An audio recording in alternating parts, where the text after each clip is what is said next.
a strange dark sphere rising.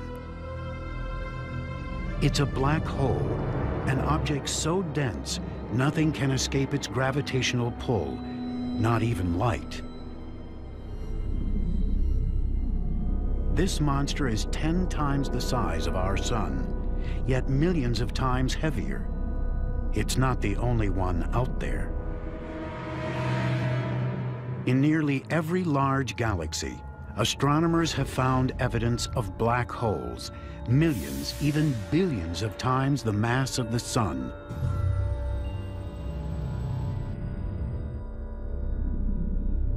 How did they form? And how did they get so large? In the search for answers, we are beginning to glimpse the forces that shape the stars, planets, even life. And now, by tracing the life cycle of black holes, scientists are finding clues to the fate that awaits our galaxy and the universe at large. But how do you study something that by nature evades detection? Sometimes the universe lets us in on its most mysterious workings. March 19th, 2008.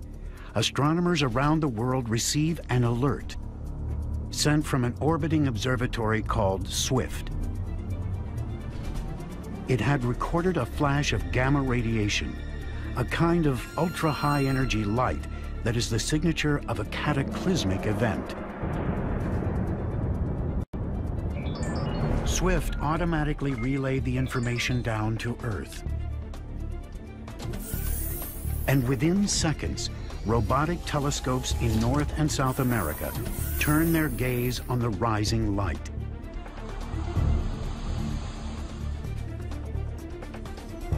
Astronomers dial into the data to see how bright and powerful the flash had become.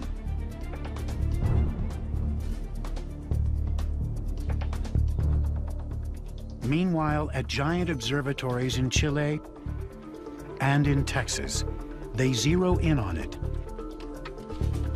using specialized instruments to split the light into all its different wavelengths. That tells them how far the light had traveled to reach Earth. What they find is that it had come from 7.5 billion light years away, halfway across the visible universe. Tom Vestrand heads a robotic telescope project at the Los Alamos National Lab in New Mexico. He has been tracking high-energy gamma-ray bursts for over a decade and has never seen anything like this.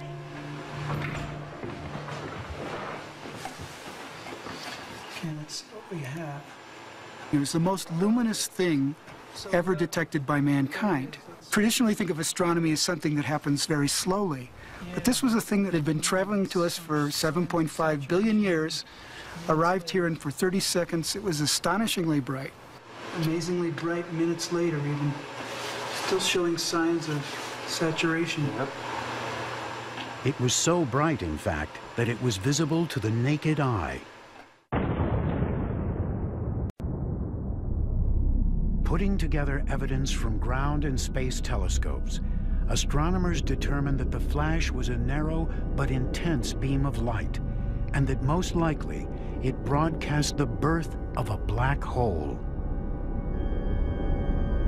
This singular moment is the endpoint of a violent chain of events in the core of a large star.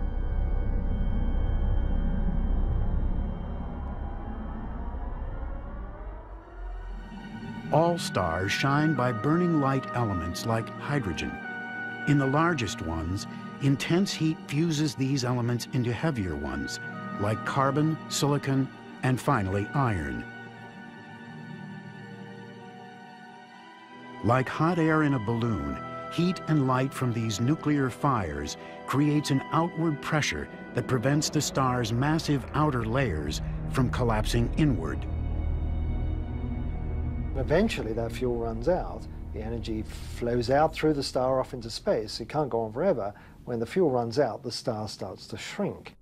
And when that iron core builds up to about 1.4 times the mass of the Sun, it can no longer hold itself up against the pressure, and it will collapse. In some cases, as matter slams into the star's core, the impact creates a powerful shock wave that races back out and literally blows the star apart.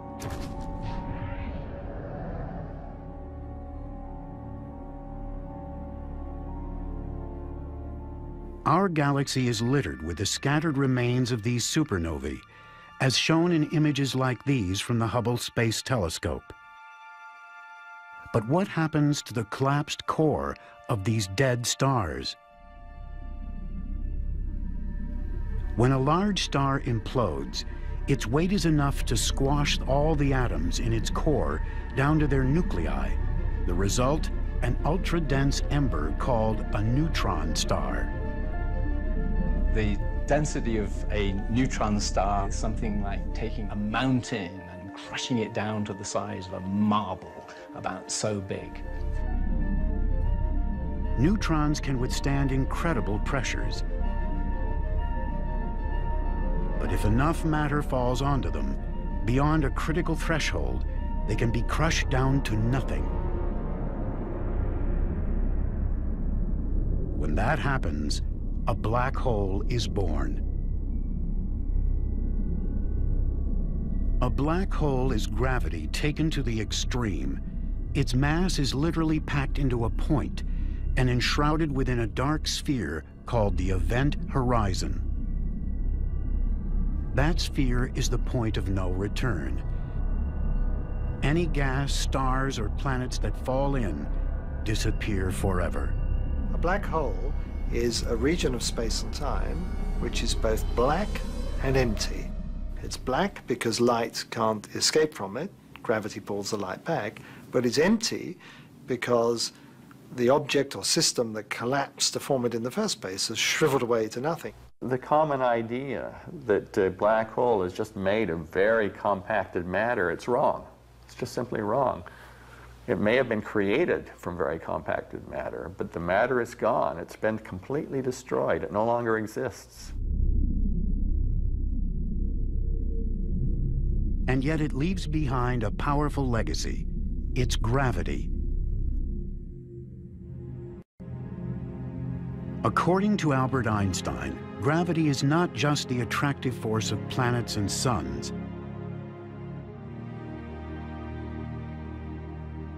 It's a warping of space and time, what scientists call space-time, in the presence of massive objects. A planet, for example, goes into orbit when it's caught in the warped space surrounding a star, like a ball spinning around a roulette wheel. With the mass of a star squashed down to a point, a black hole is a deep puncture in space-time. When a black hole is born, the energy gets transformed from the energy of the matter to the energy of warped space-time. So it's a transformation of the form of the energy from one to another, but the energy is still conserved. What you're left behind with is warped space-time that has a huge amount of energy in it. With that energy, a black hole can affect its environment in profound ways.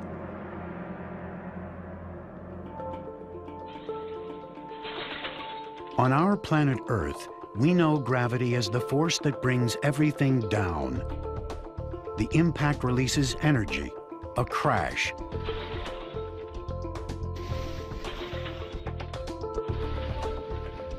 A thud.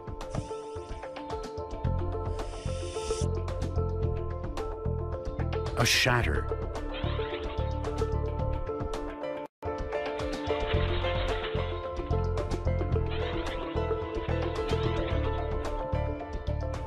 When matter falls toward a black hole, the energy released can reach astronomical proportions. when we look at how they affect the rest of the universe, we look at what happens around them, what happens when stuff exploits this huge gravitational potential, this huge gravitational hole that they form, and how that is exploited to make energy. Such energy emissions are part of a growing body of evidence that black holes, famous for hiding in the dark, have a history of outbursts that have reached across the cosmos and shaped the universe we know.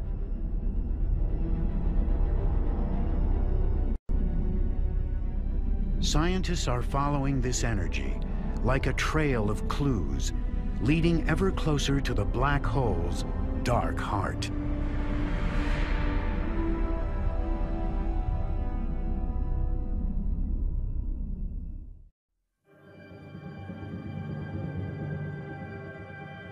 Astronomers once saw black holes as rare and exotic in a universe seemingly dominated by stars and galaxies. A radically new view has emerged from surveys of galaxies and black holes stretching deep into the universe.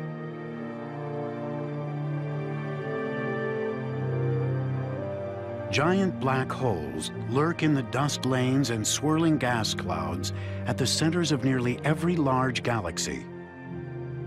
What's more, the larger the galaxy, the larger the black hole.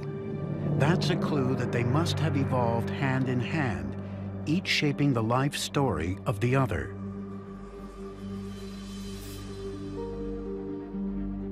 To find out the role black holes played in the evolution of the universe, astronomers are trying to recreate this shared history with what amounts to a whole new branch of science.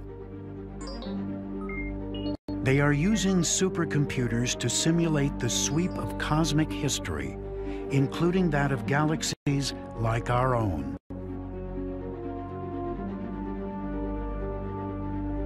This simulation takes us back to just a few 100 million years after the beginning of the universe. Gravity drew vast pockets of gas into dense centers. They grew hotter and hotter, igniting to become the first generation of stars. These stars lived hot and fast, and in only a few million years, some blew up in powerful supernovae. From these stars likely came the first generation of black holes. Cosmologist Tiziana Di Matteo is part of a wider effort to see what marked these early black holes left on the universe. Her computer program simulates the action of gravity on gas, the formation of stars, galaxies, and black holes. Her goal is to create a virtual universe that evolves like the real one did, with black holes and galaxies emerging and growing together.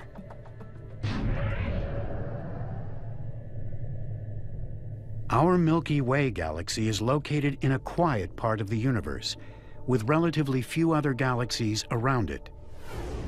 Move out across the cosmic void, 50 million light years away, and you encounter the Great Virgo Cluster, filled with thousands of galaxies. Recent telescope surveys show that this region is part of a larger pattern of galaxies resembling a vast spider's web. To get her virtual universe to look like this, Tiziana needs to know what cosmic conditions gave rise to black holes and galaxies in the first place. So it's a beautiful problem because we start from extremely well-specified initial conditions. We know the initial condition of the universe, and that's very rare in astrophysics, in cosmology, in any branch of physics. Kick the bait. Check out the low end on this thing. Somebody call a doctor, because I got a bad case of buggy fever. I got my paws in the air and I don't care. Introducing the HTC Harman Kardon Edition with revolutionary Clarify sound. Now with 6 months free Spotify premium streaming music when you sign up for a Sprint family plan. Happy connecting. Details of what the universe was like in its earliest times have come courtesy of a breakthrough observatory called WMAP. It found a blotchy pattern in a kind of radiation generated soon after the Big Bang. Astronomers believe this pattern is the origin of the spider's web structure they see in their telescopes. It defines the beginning point of Tiziana's simulation. She sets her virtual universe in motion. It covers a region in the shape of a cube over 100 million light years on a side. The result, an intricate cosmic web with gravity drawing matter into filaments and knots on the largest of scales. In places where filaments come together, galaxies and black holes first begin to appear. All the matter that is coming in from the large scale will also allow the black hole to grow because of these gases being transported from large scale all the way into the galaxy, and the galaxy all the way into the center, and therefore feeding and growing these central black holes at a very high rate.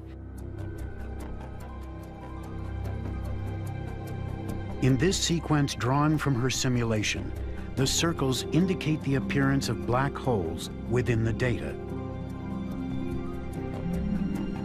What she finds is that as these black holes gain mass, gravity pulls them toward the densest regions, where a few grow larger than all the rest. How did these chosen few black holes grow so rapidly? The orbiting Chandra X-ray Observatory recently turned up evidence at the centers of galaxies back in the time of the early universe.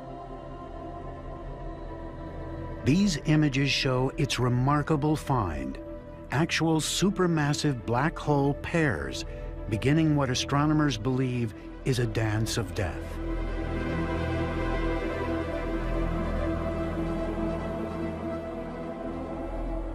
In most cases, their forward momentum simply causes them to go into orbit around each other, like a planet around a sun. This orbit can go on for billions of years. To grow large, one black hole must draw the other in, close enough to swallow it. Albert Einstein showed how they do it. He predicted that when massive bodies accelerate or whip around each other, they can stir up the normally smooth fabric of space-time.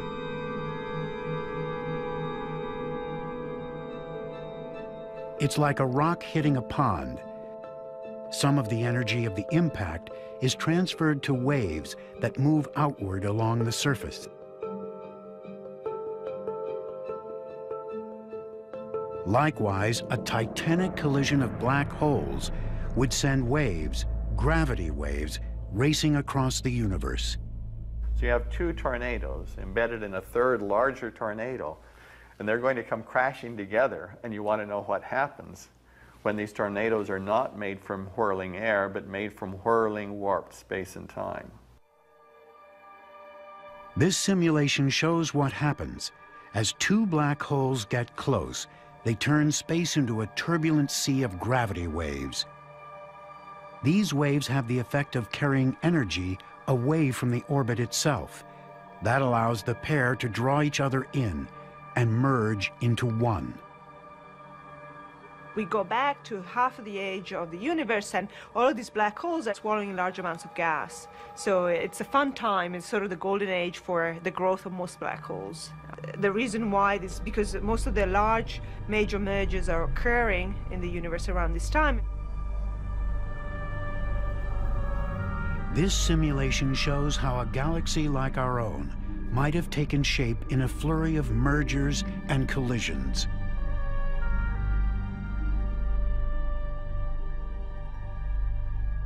In the beginning, gravity drew patches of stars and gas together.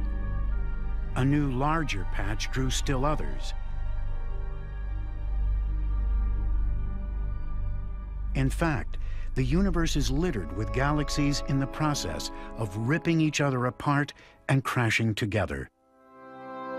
In the turmoil of each new merger, another victim is thrust into the jaws of a growing black hole. And in the densest regions of the universe, a small percentage of these monsters have been able to grow to a level of size and ferocity we can scarcely imagine. And yet, amid all the violence, are clues to how the universe, and even places like Earth, came to be what they are.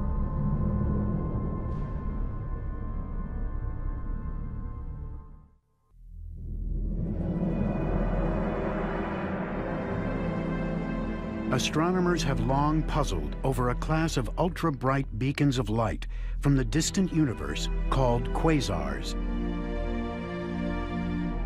In time, they link them to the outpouring of energy from the centers of galaxies and to growing black holes. But how can something that emits no light shine so brightly? 2 minutes. The chance to solve this mystery has drawn a crowd near NASA's Kennedy Space Center in Florida. 80 seconds. Rangers go. 45 seconds. Mounted in the nose of a rocket just up the beach is the next generation cosmic explorer. 10, 9, 8, 7, 6, 5, 4, 3, 2, 1, go. 0. Liftoff. Delta rocket carrying in blast. Gamma ray telescope searching. The Fermi Gamma Ray Space Telescope is part of a larger effort to explore the role black holes play in shaping the universe.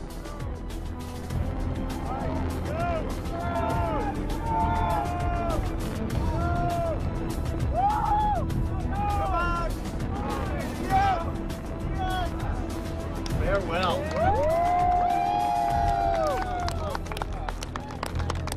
On the other side, yeah. To me, the idea that we're standing here on this planet in our own little area of our galaxy, we're able to look around and make meaningful measurements, have a theoretical understanding of the entire universe in which we live, to me is something that all of humankind can justifiably take pride in. The black holes that interest Steve Ritz, a project scientist, and his team are among the largest ones out there. The energy they emit is thought to stem from periods of rapid growth at the center of galactic feeding frenzies. Billions of years ago, in places where the universe was dense with matter, gravity drew swarms of young galaxies hurtling toward each other. A large galaxy grew in the center, and when another galaxy fell toward it, it hurled matter at a central black hole. Force-fed like this, the black hole could grow up to several billion times the size of our own sun. Probing the Perseus Galaxy cluster, the Chandra X-ray Observatory found immense hot cavities hollowed out of the surrounding gas. The culprit, they believe, is a jet of radiation coming from a large central galaxy. As it roared out, this jet created shock waves so powerful it pushed huge volumes of gas beyond the central region. And without this gas, new stars can't form.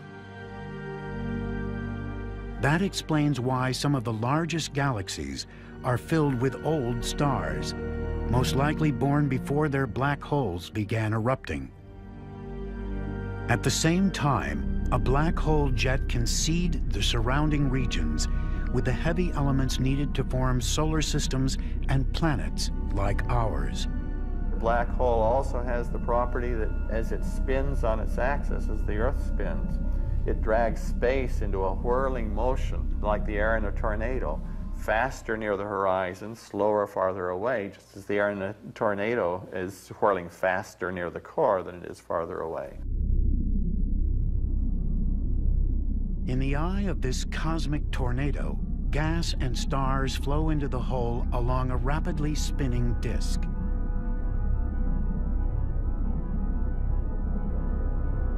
The spinning motion generates magnetic fields that twist around as matter swirls in. These fields channel some of the inflowing matter out into a pair of high-energy jets. So we can extract then the rotational energy of a black hole. Nature can extract it. And the amount of energy you can get out is enormously larger than all the energy you can get from burning all the nuclear fuel inside of stars. It's the equations of Albert Einstein that describe the source of this incredible power, the extreme warping of space just outside the black hole. What we can learn from these equations doesn't stop at the event horizon. They can also let us enter, with our minds, the realm within a black hole. Most likely, we'll never directly see how those equations play out and live to tell. A future explorer prospecting for data would tempt fate by traveling too close. If the monster is a collapsed star, weighing a few times the mass of the sun, its gravity rises sharply. The pull on the starship's nose is so much greater than on its tail that gravity rips it to shreds.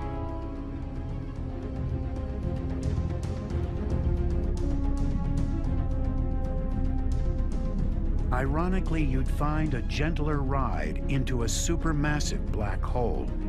Its larger size means its gravity is more spread out. What you'd find if you made it inside is the most extreme destination in all the universe.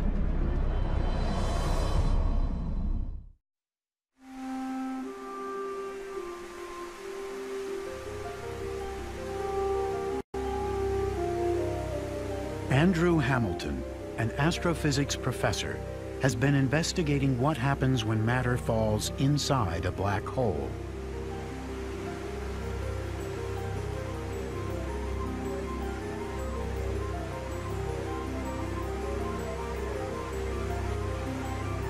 Using Einstein's equations, he and other scientists believe that falling into a black hole is equivalent to moving down a river and tumbling over a waterfall.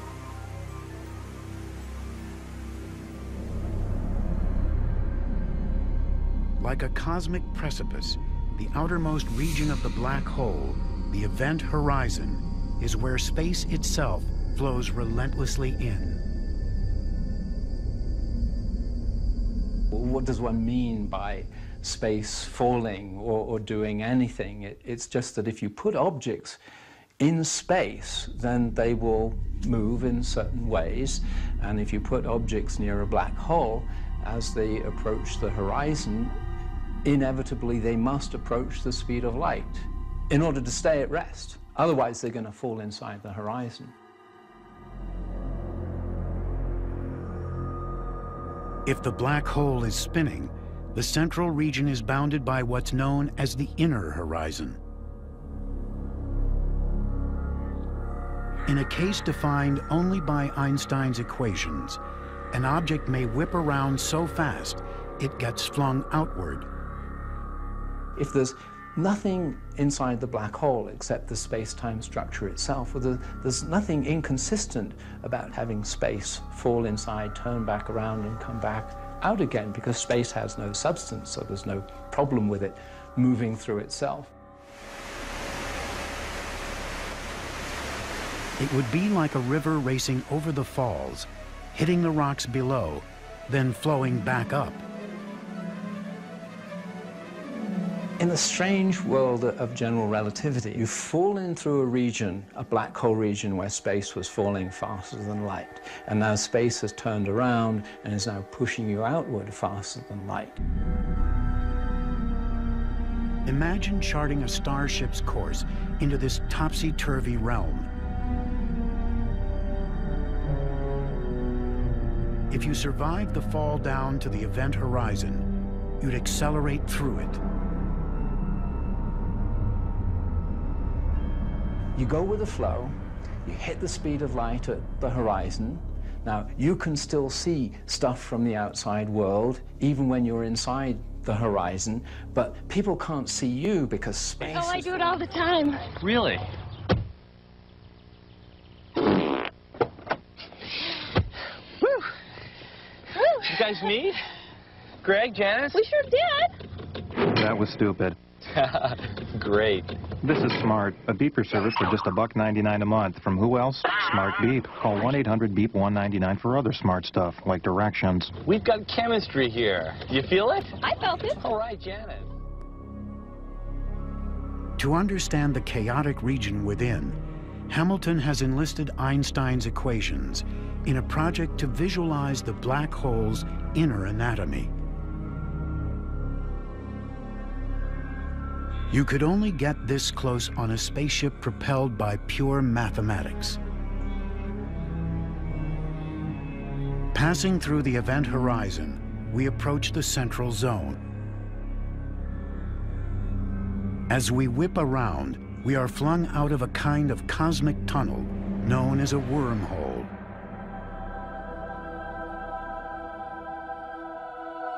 At its end, we pass through what's known as a white hole.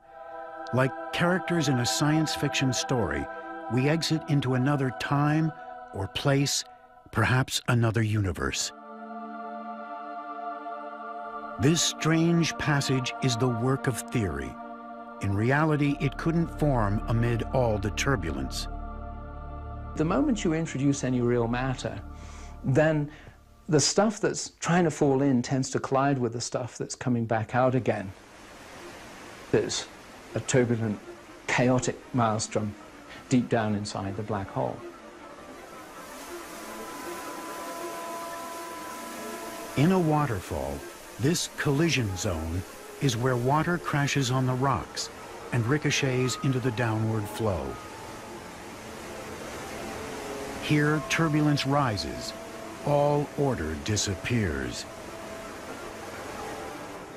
In a black hole, the collision zone is the inner horizon, where swirling matter envelops the central core.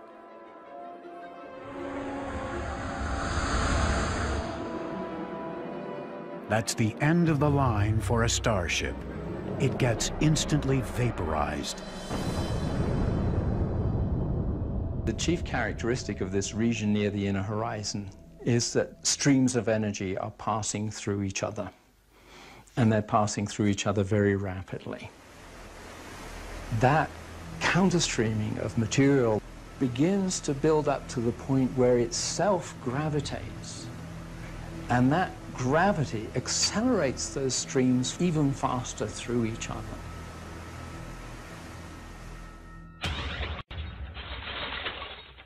In the gentle world we know, the energy released by gravity quickly dissipates.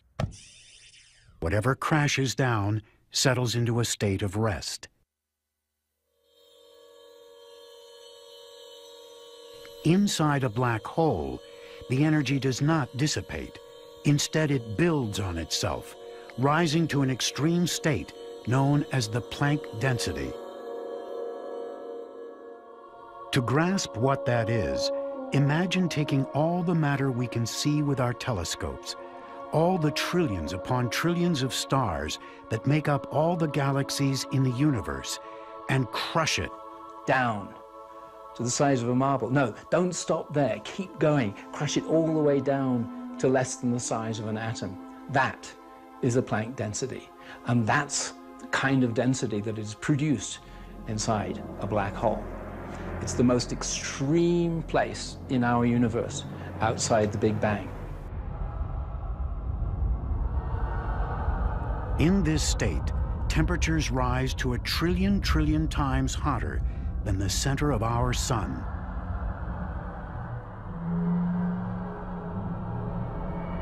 It would be hard to imagine what destructive impact the release of this energy would have. Fortunately, extreme gravity holds it tight within the black hole's event horizon. As astronomers project the continued evolution of our galaxy, they ask, will the matter and energy impounded within its central black hole remain there forever? Or is the black hole, like all other cosmic bodies, somehow subject to the ravages of time?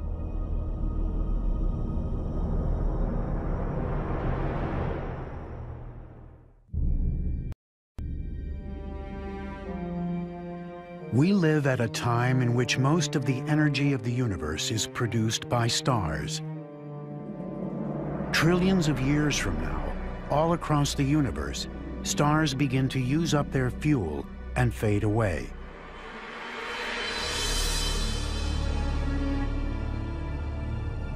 The largest stars fall toward the centers of galaxies, where they're swallowed by supermassive black holes.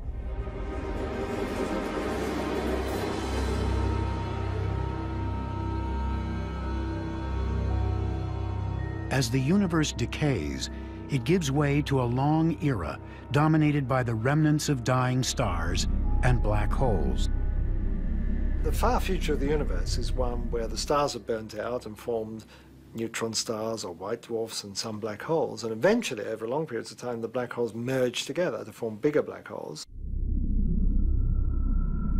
In time, much of the matter within galaxies will fall into these black holes, and they will become the last bastions of our universe. How long will they last? The answer may come from a theory proposed by the cosmologist Stephen Hawking. Stephen Hawking applied quantum physics to black holes and predicted that they wouldn't be black but would glow with heat radiation in a very distinctive way. And of course, if there's heat coming off, heat energy coming off, this energy has to come from somewhere. The energy, Hawking said, would come from tiny particles emerging from the vacuum of space just outside the event horizon.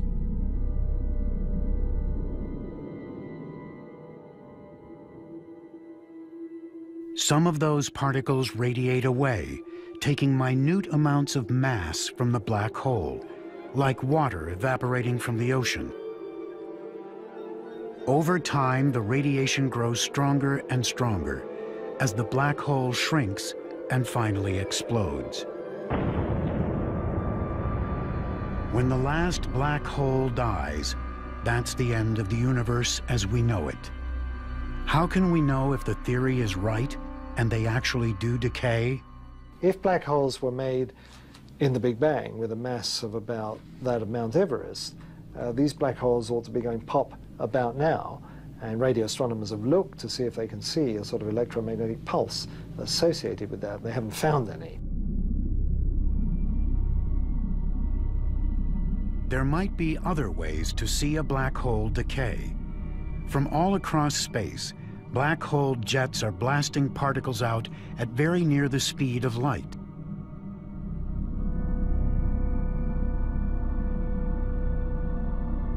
These particles, called cosmic rays, slam into our Earth's atmosphere with enough energy to create miniature black holes.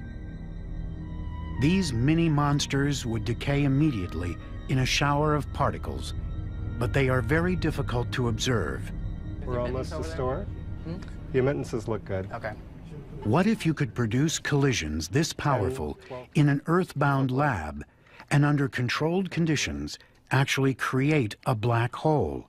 All right, so let's go ahead and If you could then watch it decay, it would provide a unique window onto the future of black holes. Okay, filling blue. So we'll start collimating in blue ring. It's hoped that taking two very high-energy small pieces of a very fast proton and colliding them with each other, you can put enough energy into a small enough space that you can actually create the conditions by which a black hole would form. These black holes are supposed to be very small, therefore very hot, and therefore they essentially radiate themselves away immediately. 1.2, 1.3, 10 to the 9. Barbecue is still locked. Feedback looks good. All right, here we go. At Brookhaven National Lab in New York State, physicists are using advanced technology to blast gold atoms in opposite directions down giant tunnels almost 2.5 miles long. They accelerate these atoms to within a tiny fraction of the speed of light.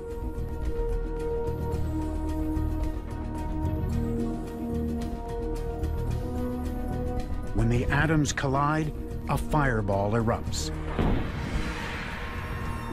Sophisticated sensors record a splatter of subatomic particles, a hot soup of gluons and quarks. What we believe we're creating is temperatures approaching 2 trillion degrees centigrade. That's 100,000 times hotter than the interior of the sun. It's hotter than a supernova explosion. It's hotter than the surface of a black hole. It's hotter than a neutron star. In fact, we believe nowhere in the universe is at that temperature. It was last that temperature in the universe 1 microsecond, 1/1,000,000th of a second after the Big Bang. It's as if they are running the universe in reverse, taking us back to an instant when it was extremely hot and dense. Creating a black hole, it seems, will take even more energy than that. In fact, more than any Earth-bound collider can pack. That is, unless there's more to our universe and to gravity than we've thought. Our injection efficiency looks good. The orbit looks good. Orbit RMS is under 2 millimeters in each plane. Einstein's theory of general relativity is the one that we find in all the textbooks, and it's the one that we're all sort of pledged to defend, but it would be rash to say it's the last word on the subject of gravitation. And there are certainly alternative theories around, and some of them are quite popular. And some of these theories, these are non-standard theories of gravitation, predict that you could make a black hole by colliding together subatomic particles. Some scientists believe they may be able to create one at a new and more powerful system in Europe called the Large Hadron Collider. The key lies in whether the world we know is part of a more complex cosmic reality, beyond the 3 spatial dimensions plus time that we experience in our everyday lives. If so, we would be like insects living on the 2-dimensional surface of a pond, unaware of the deep and complex reality below it.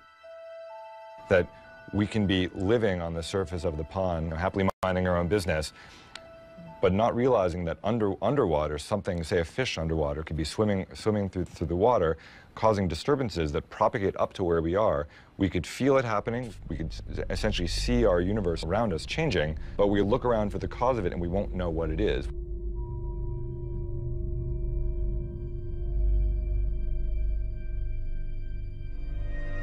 The idea is that a number of extra dimensions actually intersect our world. 10, 12 pi. Okay. When particles collide at very high energies, those extra dimensions enhance the gravitational force between the particles, enough to create a micro black hole. Let's look good. The scientists will know a black hole is there when they see the shower of particles predicted by Hawking's theory. Ready to inject. And for a moment, that will open a window to a deeper cosmic reality.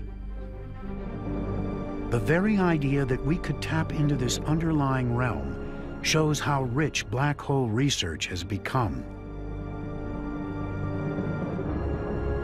Einstein's theory showed how black holes can generate extreme energies, cause the universe to wobble and bend, and twist up into knots.